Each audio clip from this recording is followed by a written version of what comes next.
Welcome to wizard.com. I'm maths teacher Aditi.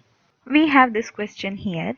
If the first and second letter in the word mathematics were interchanged, also the third and fourth, and so on, except the last letter, which letter would be the seventh letter from your left side?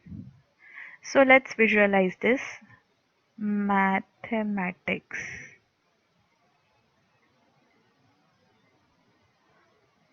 First and second letter are interchanged. Third and fourth, fifth and sixth, seventh and eighth, ninth and tenth, but S is kept as it is. These are interchanged. This is 11th. So when we interchange these, the seventh letter would be interchanged T.